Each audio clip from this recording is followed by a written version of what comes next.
Hola, soy Azul240, y pues comencemos con el video. De Raquel Rastrillo.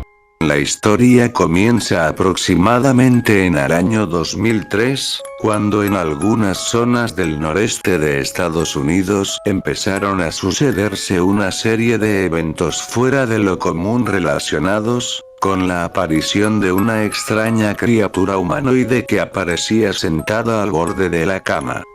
La noticia trascendió por los medios locales durante algún tiempo y luego cesaron inesperadamente. Muy poca información quedó intacta, pues la mayoría de los registros en línea y los escritos de tal abominación fueron misteriosamente destruidos. Primariamente enfocada en el área rural de Nueva York, varios testigos contaron historias de un ser de origen desconocido. Hubo un amplio rango de emociones en ellos. Desde terror e inquietud, a un sentido casi infantil de curiosidad y jugueteo. Si bien las versiones publicadas ya no existen, las memorias permanecen aún presentes. Muchos de los involucrados siguen buscando respuestas a lo ocurrido. Existen algunas historias sobre Derrake a lo largo de la historia, muchas de ellas con escasa información y la mayoría poco creíbles. Existe una, en particular, que hace alusión al suicidio de una joven adolescente que toma la decisión de quitarse la vida como única alternativa para escapar de las continuas apariciones de este desagradable ser. Así lo describe en su nota suicida, que fue encontrada por una de sus amigas. Nota de suicidio. 1964. Mientras me preparo para tomar mi vida, siento necesario mitigar cualquier dolor que pueda provocar mediante este acto.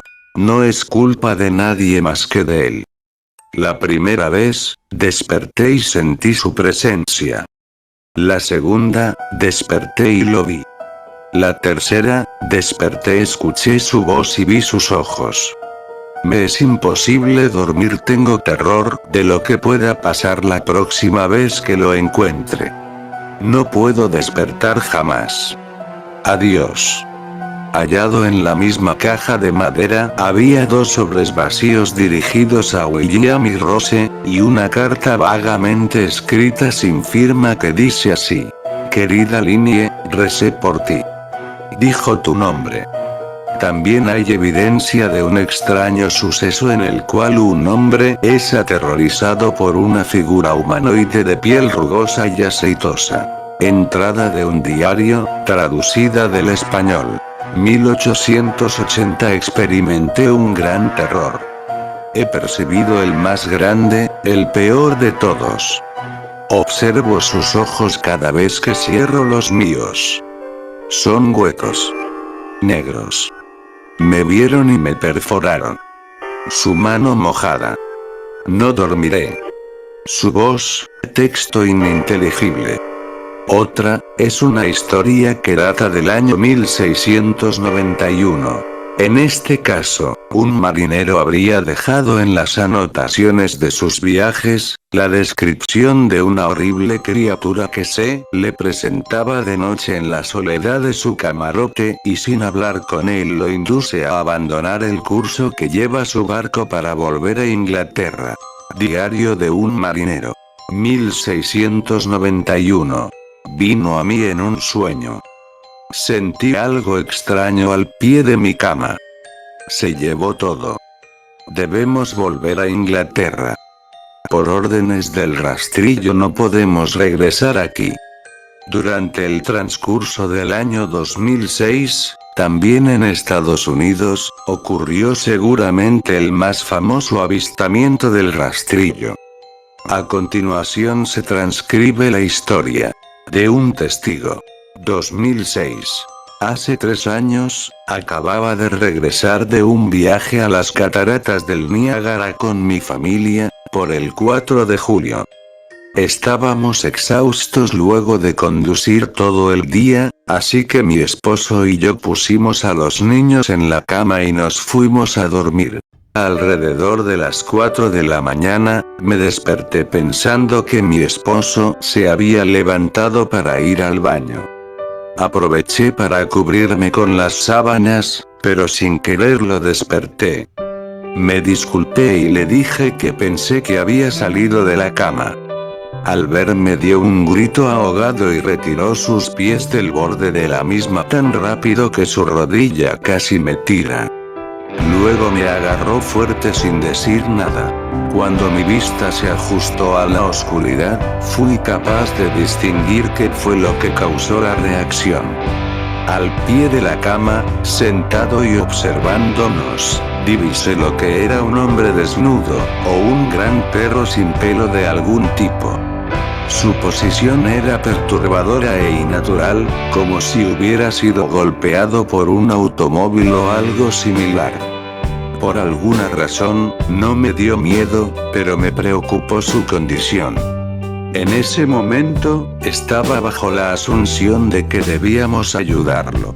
Mi esposo estaba mirando sobre su brazo y rodilla, doblado en posición fetal, ocasionalmente viéndome antes de seguir observando a la criatura. En un movimiento veloz, el ente rodó al lado de la cama, y se arrastró cojeando de forma siniestra a lo largo de la misma hasta que estuvo a poco menos de 30 centímetros del rostro de mi esposo.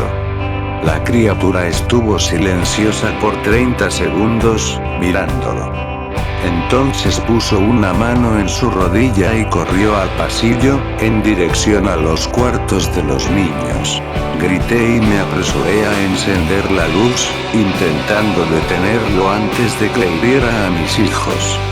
Cuando llegué al pasillo, había suficiente claridad como para verlo agachado y jorobado a unos 6 metros de distancia. Volteó lentamente y me miró, cubierto de sangre. Encendí la luz y vi a mi hija, Clara. La criatura corrió por las escaleras, mientras mi esposo y yo nos precipitamos a socorrer a nuestra hija. Estaba muy lastimada y habló solo una vez más en su corta vida. Dijo: él es el rastrillo. Mi marido chocó su auto esa noche, mientras intentaba llevar a Clara al hospital. No sobrevivieron. Al vivir en una ciudad pequeña, las noticias llegan rápido. La policía investigó en un principio, y el diario local tomó mucho interés en ello. Como sea, la historia jamás fue publicada, y el caso nunca tuvo seguimiento en las noticias locales. Por varios meses, mi hijo Justin y yo nos quedamos en un hotel cercano a casa de mis padres. Después de que decidimos regresar a casa, comencé a buscar respuestas por mí misma. Eventualmente encontré a un hombre en otra ciudad vecina que tuvo una historia similar.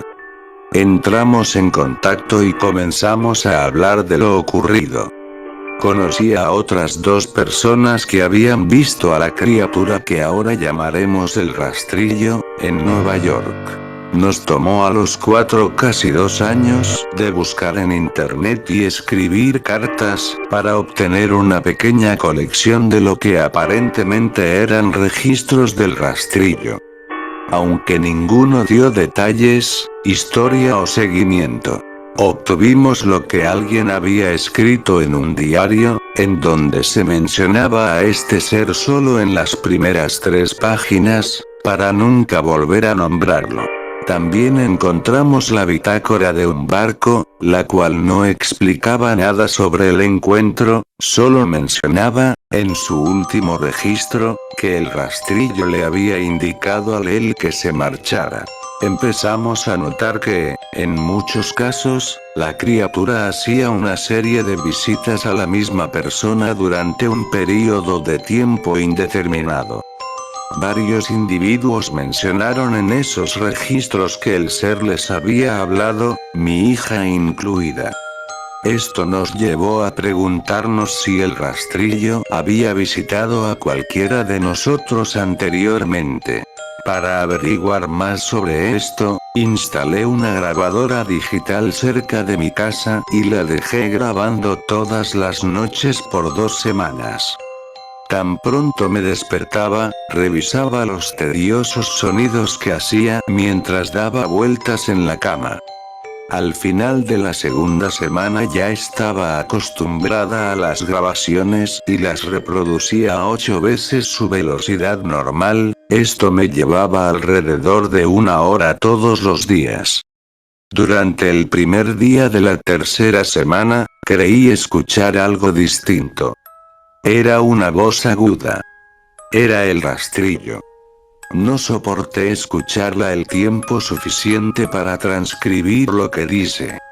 Tampoco he permitido que nadie más lo haga.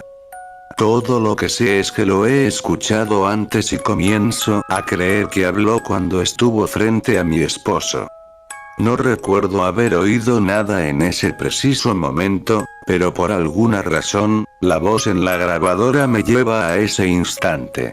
Cuando imagino lo que debió pasar por la mente de mi pobre hijita, no puedo evitar sentirme furiosa y triste. No he visto al rastrillo desde que arruinó mi vida, pero sé que él estuvo en mi cuarto mientras dormía. Lo sé y me aterra pensar que una noche despertaré y estará ahí, a los pies de mi cama observándome. Espero y les haya gustado el tema de la semana. Estate al pendiente, no será que el rastrillo te visite esta noche. Hasta la próxima, se despide Azul 240.